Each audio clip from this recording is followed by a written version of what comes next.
What's up, you guys, and welcome to this episode of Crystal Clear. I have a wonderful guest today who has become a great friend of mine, Miss Lisa Klein, who is a licensed mental health counselor. She's the founder of Lisa Klein Counseling. It's a Sarasota-based private practice where she works with adults, especially women, helping them with their life transformations, anxiety, big life shifts, really helping to reclaim their voice, reclaim their worthiness through these shifts that we all experience. So welcome, Lisa. It's really great to have you on today. Thank you. I'm happy to be here. Excited. Yes, me too. Yeah. So, yes, I have been in private practice actually fairly newly. I transferred out of working in the school system doing mental health, but now I primarily work with adults, navigating different things. Yeah. How's that transformation been for you? Because that's quite a big shift. It has been a lot, yeah, but I really enjoy it. It allows me a lot more flexibility, and I really identify with a lot of the things that my clients present with now. So, yeah. Awesome. I mean, and that's just, I think my intention behind this podcast and all the guests that I bring on is just bringing the human experience to life. And that no matter what our background, no matter what our profession, like we still experience life and all of these transformations. And that I feel like is where the true value of what our expertise, like it just adds so much value going towards, you know, all of those big shifts and having the tools and having the skills. And it's like we like to provide for others what we needed through those situations. I 100% agree with that. And obviously we know a little bit about each other, so we know where we're coming from. But I think that it's really important what you touched on, that, you know, people need to hear that other people have experienced these things. It's not all what it looks like. It's not all the exterior experience leads you to believe. And being really honest and truthful about those things helps people not feel so alone.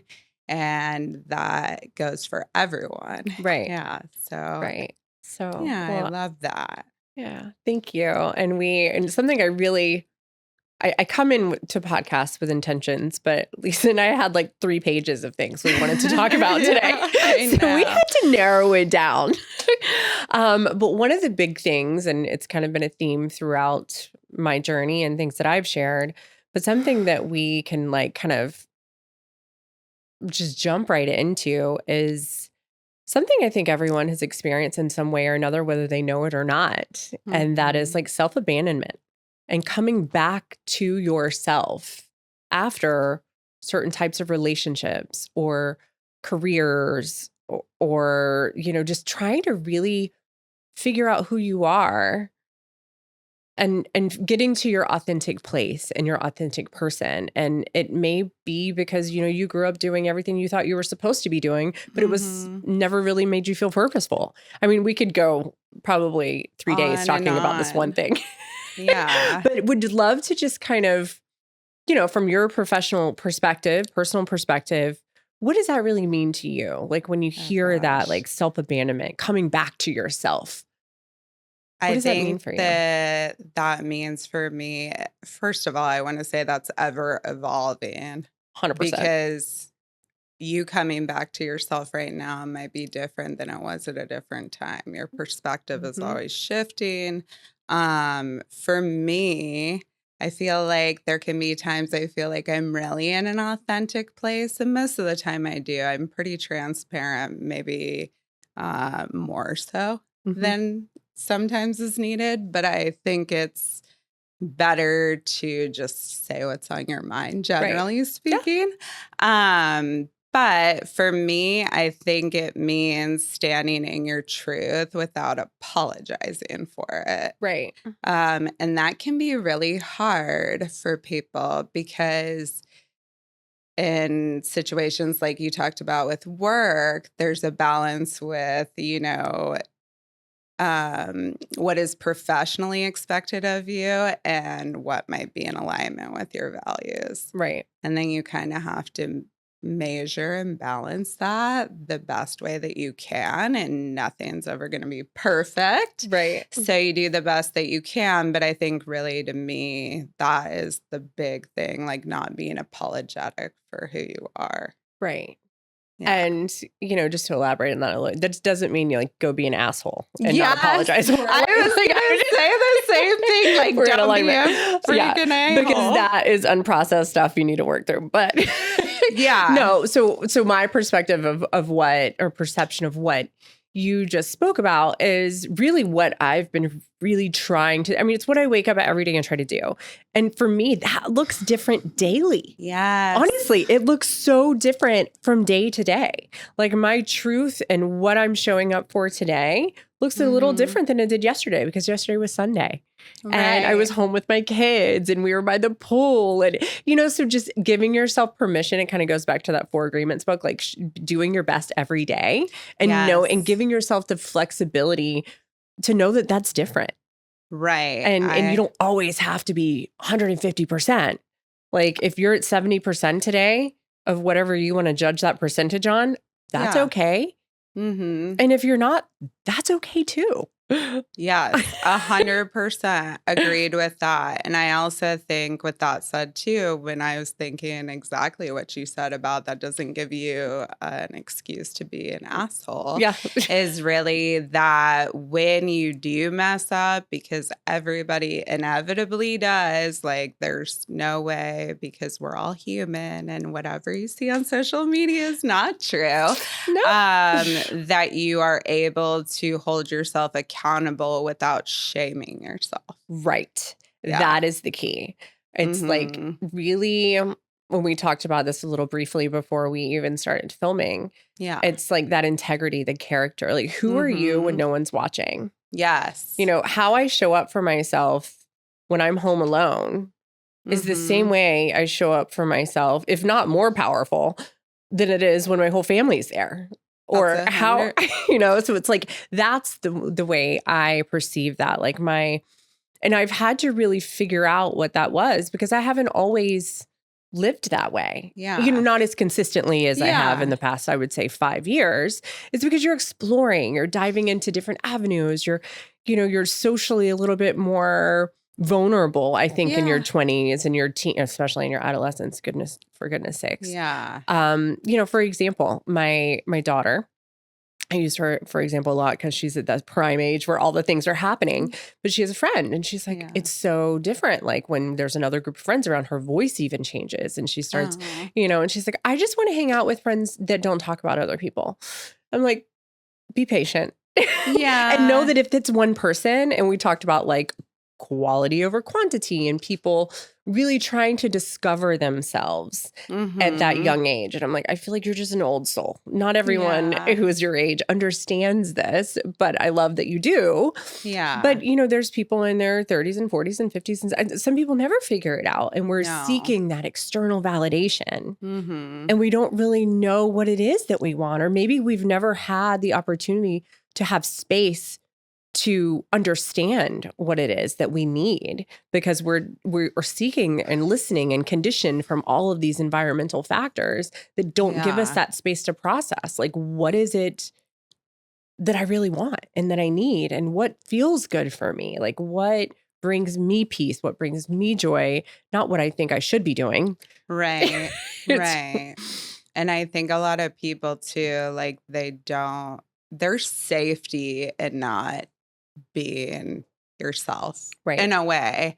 It doesn't feel good a lot of the time, like truly.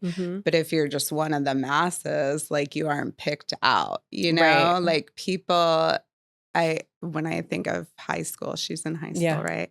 Yeah. When I think of high school, I was, honestly, I was very nerdy. I still kind of am, but,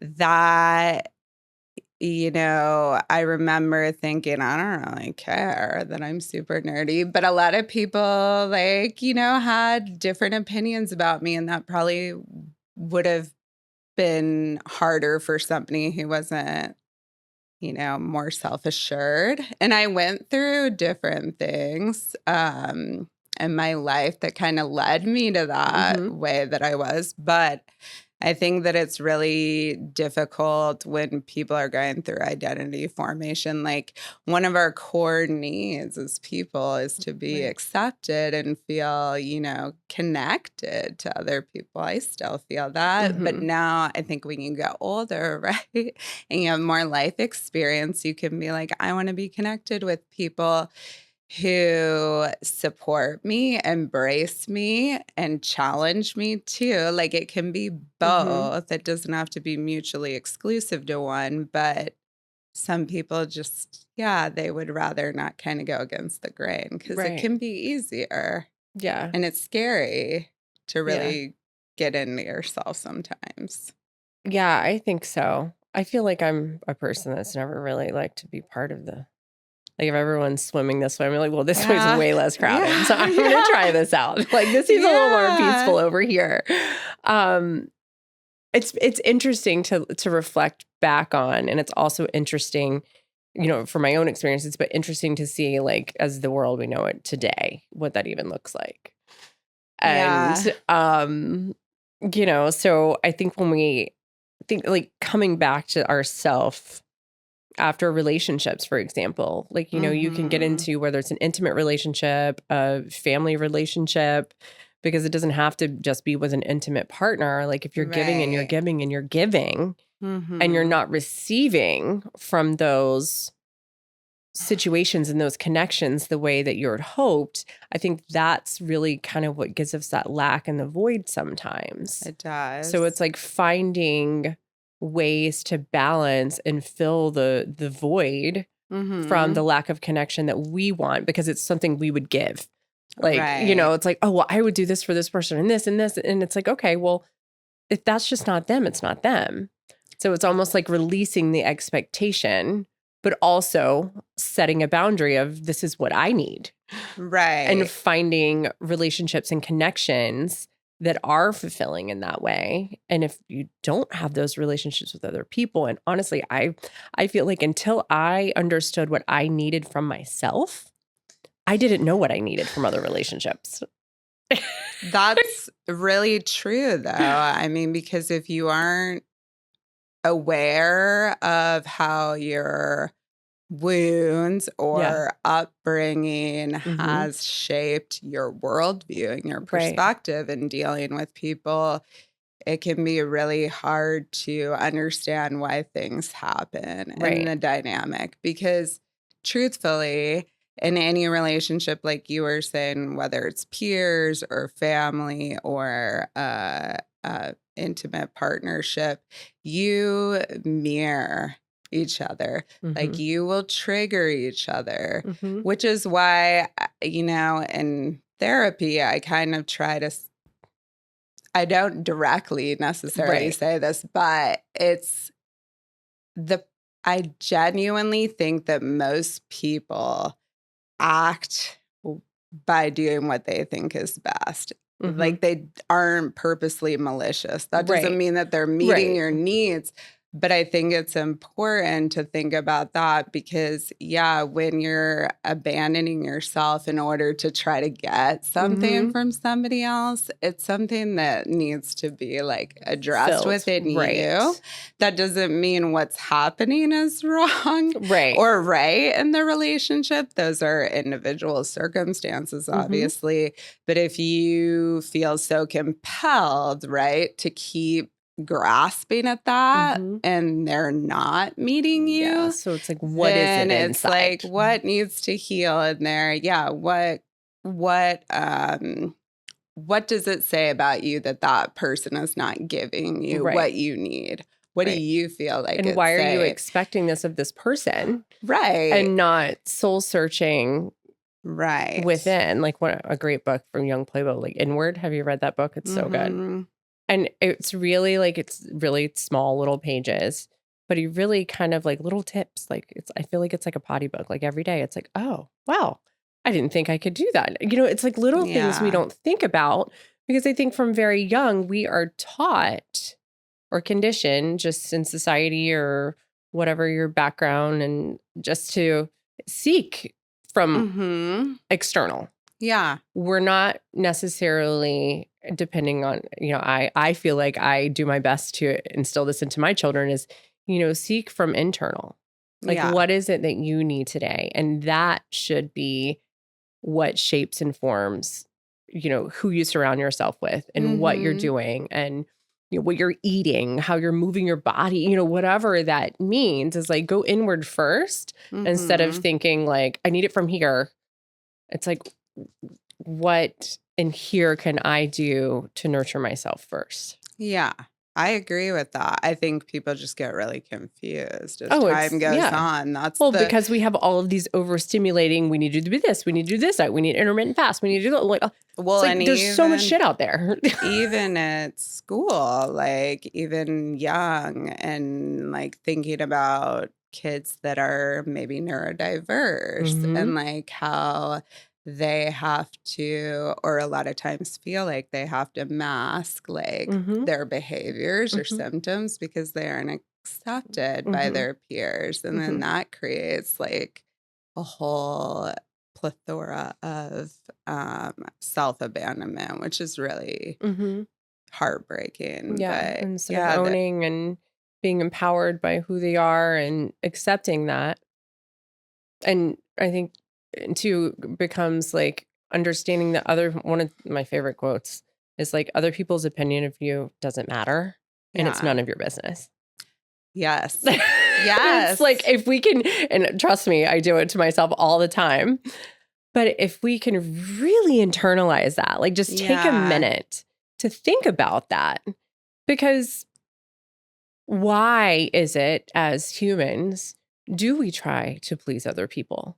Why is it that we do get into these situations or relationships or careers or where we lose that authenticity or shelter what we really want or don't use our voice and just conform?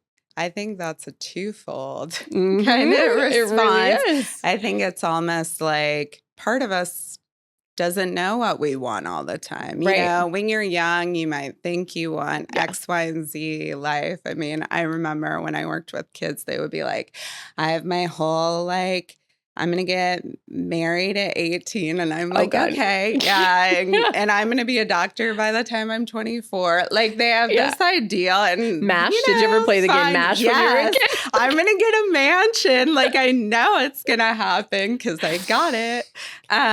But so we have these ideas, but we don't really know what we want because we haven't had enough experience. Right.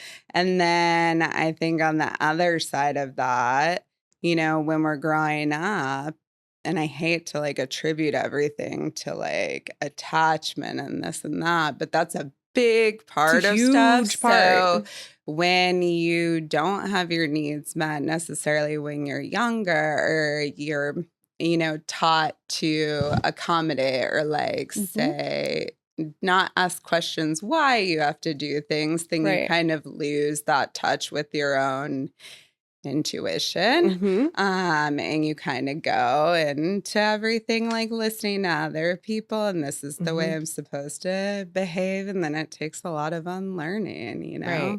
And let's touch on attachment styles because that is my jam. And when I realized what I kind of fall into, what I can see how I've fell into, kind of grew out of.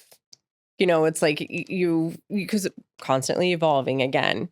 So I love that you just said that because number one, your attachment style is not permanent. No, nothing is. Like nothing is permanent, right? The only like, thing I'm is change. anxious. They'll see something on social media. I'm anxious. Like that is who I am. That is my, and I'm like, no, actually, that's not really the situation, but it varies from relationship to relationship. It does, from person to person. Yes. I mean, my relationship with my mother is very different than my relationship with my husband, and very different than my relationship with my kids, and very different than my relationship with my peers. Yes. And so I have a different type of attachment style to everyone in my life. Right. So give us a little brief on the different attachment styles and kind of.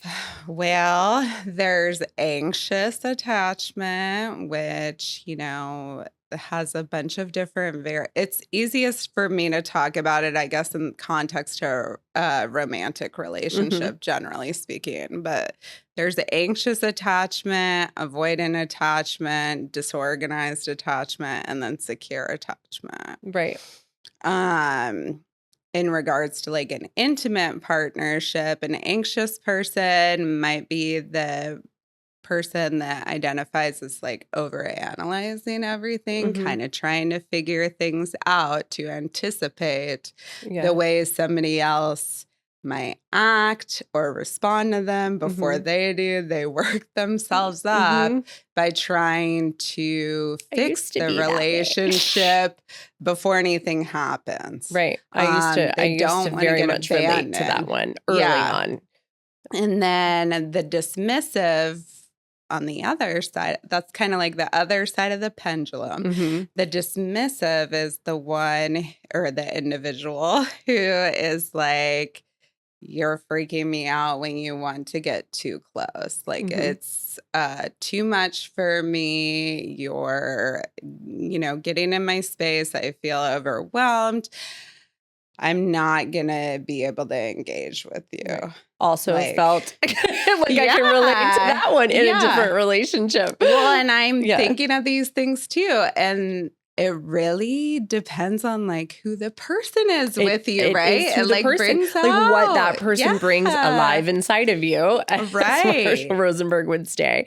And that's what brings up those because just think of it, like since birth, we've had different relationships, like our mother and father relationship was different, our relationship with our grandparents. Like, so thinking back into before I go there, let's finish the attachment styles. Okay. So then there's disorganized, and it's like, I'm not sure if I like you or not. Like, I'm not sure why I'm feeling that way. Just very unsure of their inner response to what is going on in the exterior in relationship to people. Like, they're kind of a mishmash of both of those. And then they're secure. And obviously, like, everybody wants to be secure all the time. I mean, that I really feel like is earned in a relationship because, not everyone has experienced trauma, and I think that word gets thrown around way too aggressively. 100%. But that doesn't mean that people haven't experienced things that are impactful to them that don't feel bad and leave wounds. Right. Okay. And I like to, I refer to that a lot as just unprocessed life.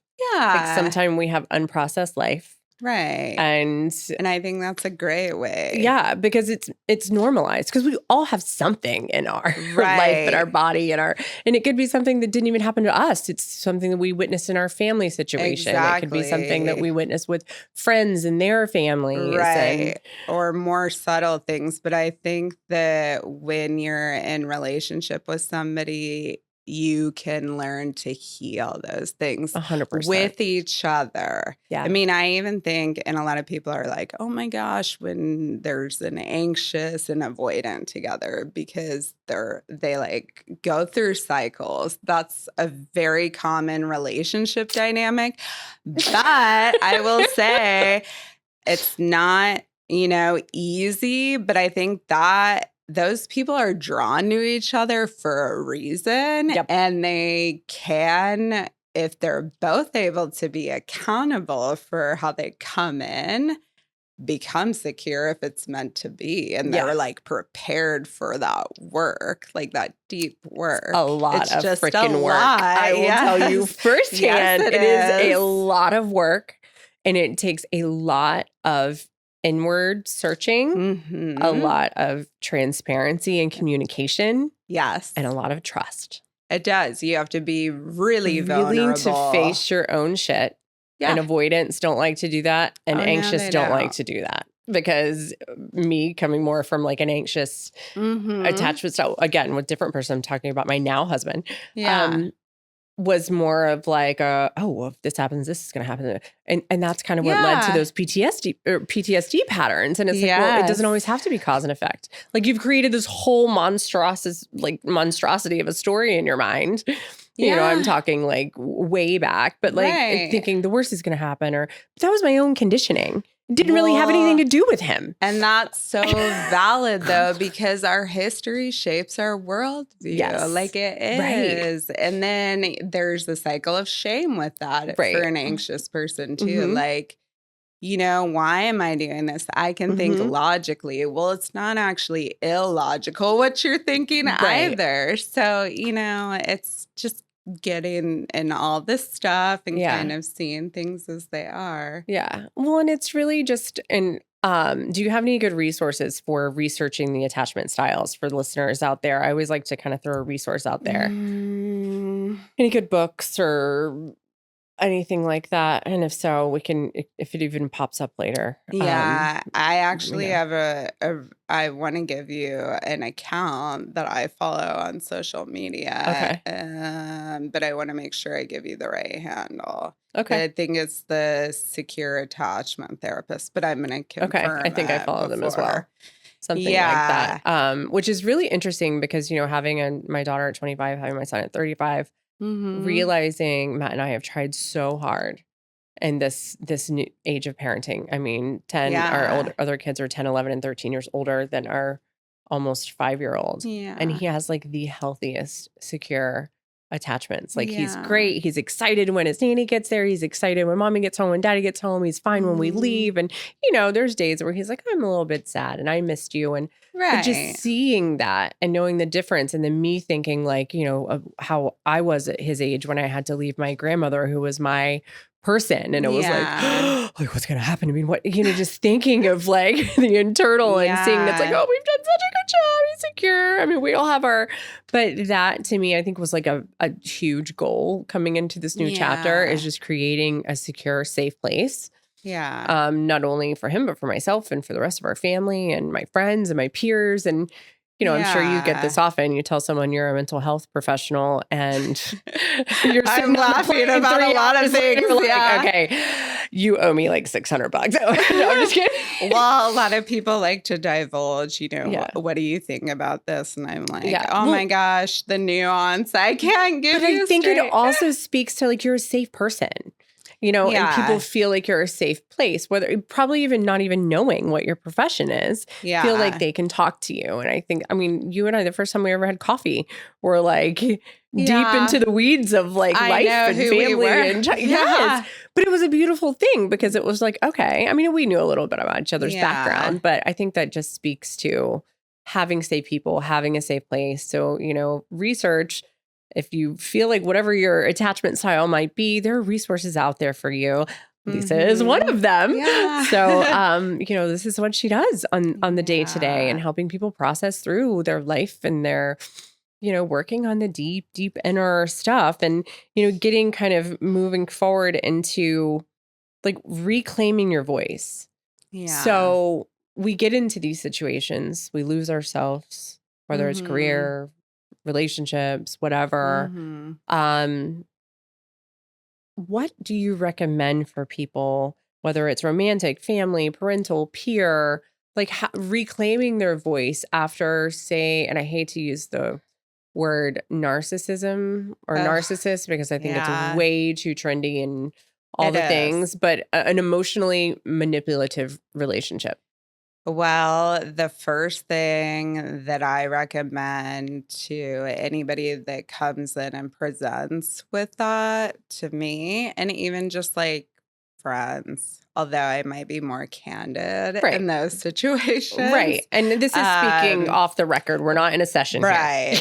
But I tell people, because a lot of times how that starts is you're overreacting.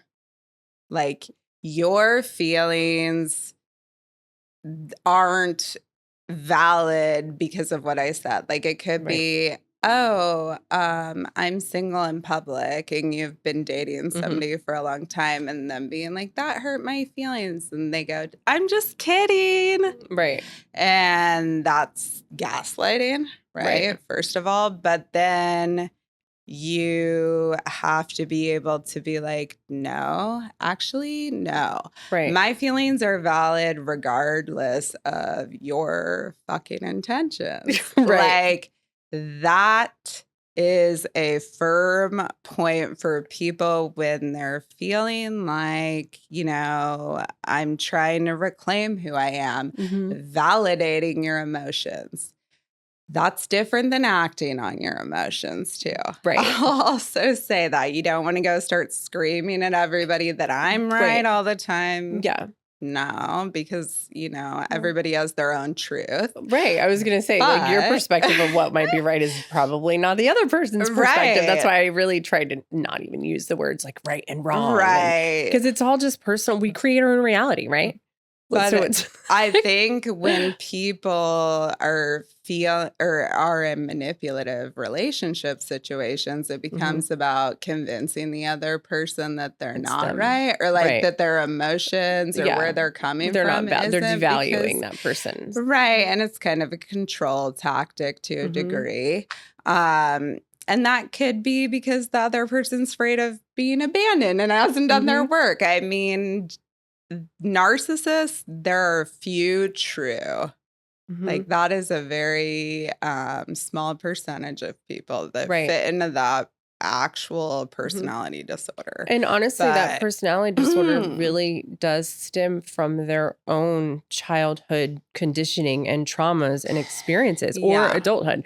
But, realizing as an emotionally mature adult, if you see someone in your life that is constantly flipping the script, that is constantly redirecting it back to you and not taking the time and space to hear you, to try to understand. I mean, that's one of the biggest deal breakers for me in a friendship, in a romantic relationship, and anything. Like, if you cannot hear me and understand where I'm coming from, you don't have to be able to relate to it or agree. I just want you, like, that is compassion, right? Like, being able to hear and understand someone's perspective and point of view, even if it is not your own, and not something you agree with, but being able to hold that space for them is key.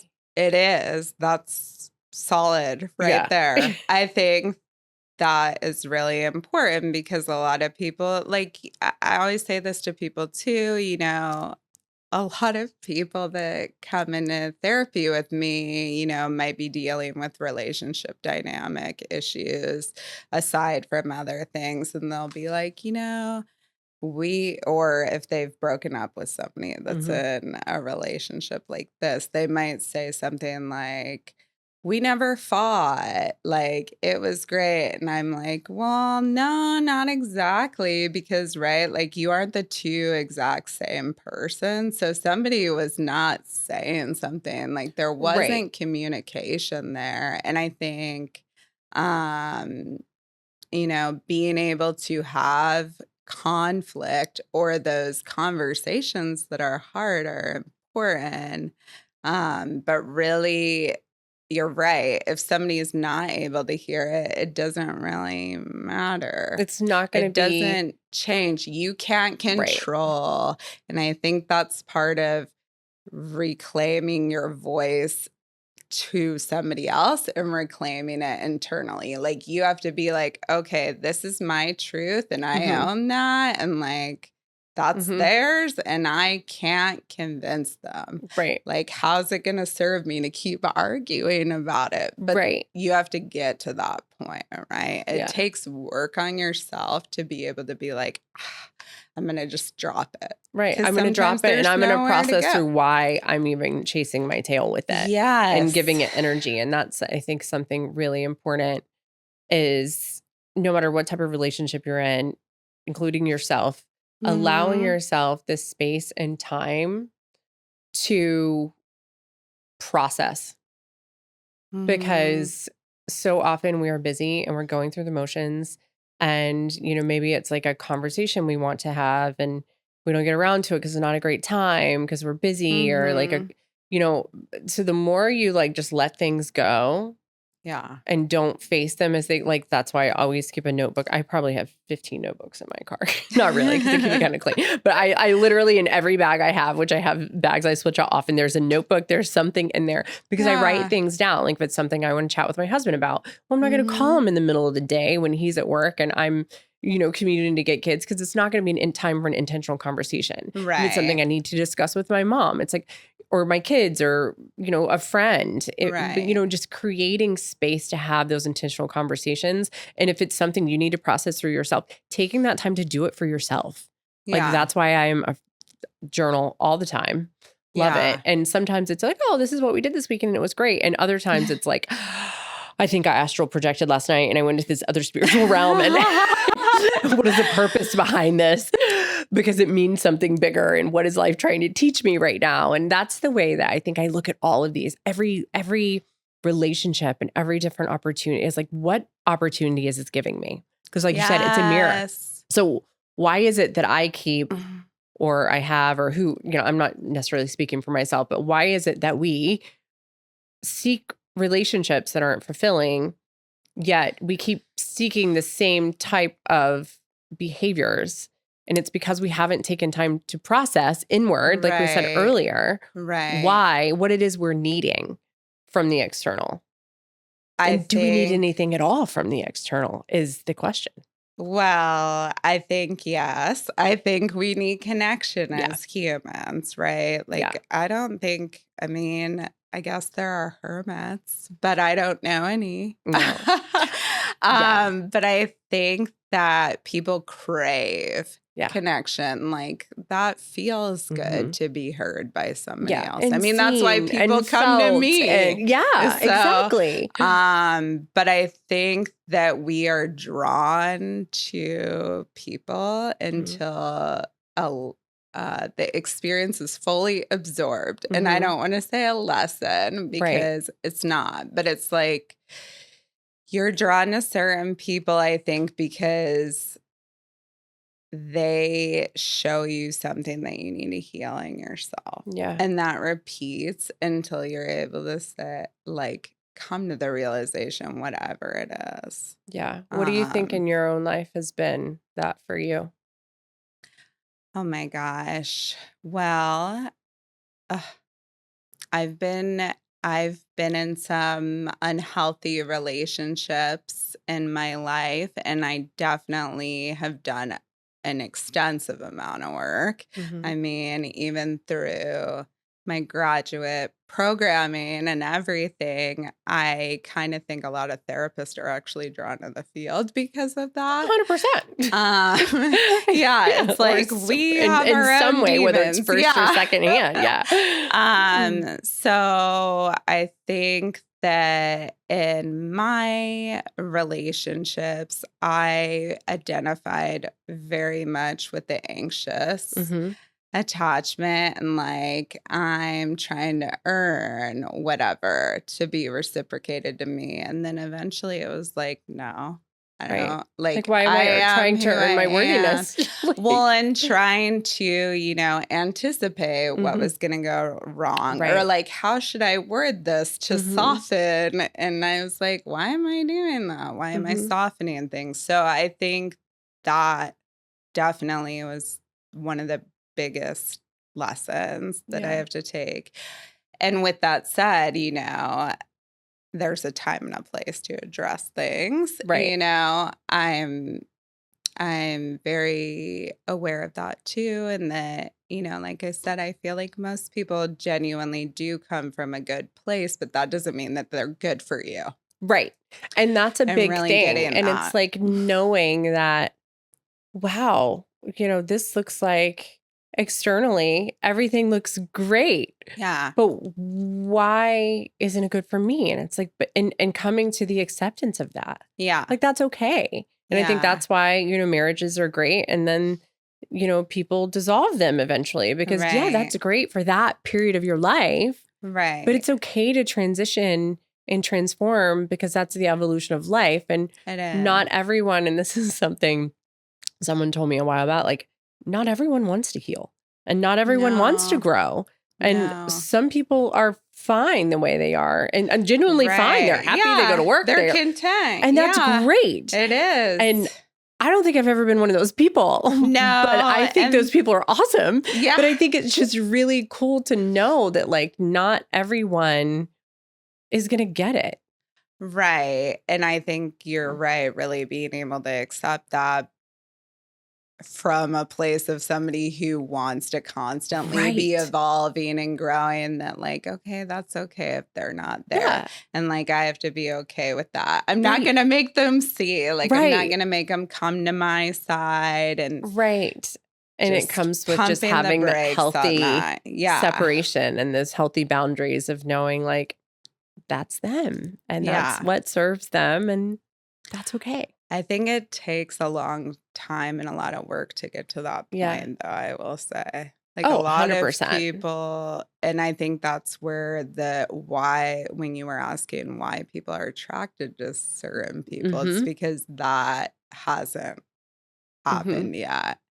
Because they're trying to fix whatever wounding, like, if I can get you to come to my side at me, it negates all these other people that have left. You know, like I'm convincing you of whatever or even I need, just taking a step back to appreciate that person for who they are. Yes. Like when I stopped trying to fix my husband, and I did a reel went viral on that. Like it was the biggest thing. Because people can identify with that. And it's like, you don't all like, why do you love him in the first place if you're always trying to fix him? Yeah. You know, that's not fair. And so when I took a step back and was like, hey, like he has his own journey. And he has his own, you know, not that we didn't need things that we need to communicate about and be transparent about, and both needed to do inner work, but he did the inner work. Yeah. And I was very fortunate enough that he took those steps to do that work for himself. He didn't have to make that choice. Right. Well, and that I think goes for a lot of, you know, any relationship, not even just romantic friendships. Like it's okay for someone to be a part of a chapter. Not everyone goes along the whole stretch. Yeah. Not everyone goes the whole route. And that's okay. So coming to that acceptance that like, hey, I've had really great friends and we're not as, we don't do as much as we used to anymore, but we're close in different ways. Like I always hold space for them in different ways because I genuinely love them. Yeah. But our social lives are a little different. Right. And that's okay. Yeah. Like I love them for them. And I love that they have the stamina to go out and do things that just don't serve me anymore. Yeah. But it's not about them. It's about me and like what serves me. And it doesn't mean they need to fix anything. It just means that, okay, we're just different. Right. And I think that that's part of reclaiming your voice. It is. And like coming back to yourself is just understanding like it's okay to have the acceptance. And when we start to have that acceptance and compassion that we're all living this beautiful, crazy, wild, dysfunctional human experience we call life, and finding the beauty in that and being able to hold space for other people, I think is it says something. And it honestly really helped me release that anxious attachment style, is just being like, whatever is supposed to happen is going to happen. Like surrendering to the flow. I did a whole ladies retreat on this coming up, like just owning that and just embracing it. It doesn't mean you have to put up with shit. It just means that you're embracing things and kind of understanding how to cope and navigate along the way. Right. And I think that all of that is 100% true. And I agree with it. I think people get, you know, stuck at certain points, like when they're grieving a relationship. Yeah. Like, and when you're talking about marriage in particular, I mean, I'm divorced. But I think when somebody chooses not to do the growth, you can get really stuck there, right? Like nobody goes into marriage thinking, oh, this isn't gonna last. I'm gonna be one of the 50% that gets divorced. I mean, and you're right. When you get out of that, I think you can see clearly, like that was a part of my journey, for better or worse, however you look at it. Got a beautiful child. I learned a lot of life lessons, but it doesn't necessarily and hopefully feel that they way. do. Hopefully people and if do not, when they come out of it. But there's a different way to look at it, right? And I think that is the choice of the person who is reflecting on it. And it says how they will be able to move forward in their future. But also with that said, I was trying to say, like, I think when people get really stuck on that grief, like, I love that person. I really want them to stay on this journey with me. It can be really heartbreaking and not, rushing to be like, okay, well, that's their journey. Like, sometimes you're like, fuck them. Like, I mean, that's really painful and that's totally valid too. Like, you're right. Wherever you're at, it's kind of like you have to be like, okay.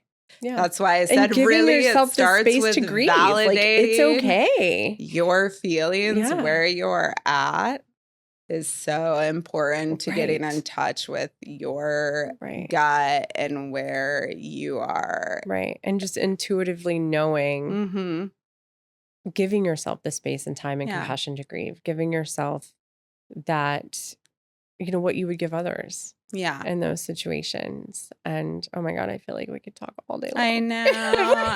And we'll be back. I feel like this is going to be like a 3-part series. I'm like, I don't want to stop. Now I'm in my jam. So many more notes. No, Sarah, so many more notes, but I have to pick my kids up today. Yeah. This has been, I mean, again, it's just literally opening up the door. So we'll be back for part 2 and part 3. We're coming back. Anything you want to leave our guests with today, with anything that we talked about and touched on? Because I feel like we very briefly covered some of the stuff we could go into 2-hour conversations about each thing. Right. Something that I feel, and we talked about this before the show, because I am very, I have all my notes here. I'm very... I think a lot about, being intentional. And I know you do too. When you're talking about these topics, it's very important to consider nuance in every situation. And I think there's no such thing, like, you have to be able to heal and embody yourself, but don't be so focused on healing that you miss out on your life. Like, and forget to have the fun stuff. Yeah, you are gonna mess up no matter what. The tools and resources that you have can be plentiful. You could be the creator of cognitive behavioral therapy and still have problems. That is the nature of our existence. Like, just be with yourself. And don't be so hard on yourselves, right? Like, this is just learn to love and show yourself those joyful moments. And just because I get into something, I go all in, and I've been that person that's like, I'm overhealing. I just need to, I'm overdoing it. And that's actually something we're going to come back and do a whole podcast on: healing versus performance healing. Yes. So something we're both very passionate about, especially in social media world and all of the stuff out there. So we're going to revamp and look at our schedules right after this. And that's going to be coming out in the next few weeks after this one. You said something really important, though, I want to say, too. Go for it. The biggest thing that I just heard her say was that there needs to be more love. Like, we need to, express love and care for each other more. Like, that's 100%. Yeah. To 100%. Ourselves and everybody else. We all desperately need that. All over. Because that's really what it is, right? Yeah. It's like, that's, if you really look back at any of the ancient texts and religion, like, the basis is really just like the unconditional love and care and nurturing and just providing that love to honor our spirit and our existence. So thank you so much, Lisa, for being here today. And I look forward to part 2 coming up. Me too.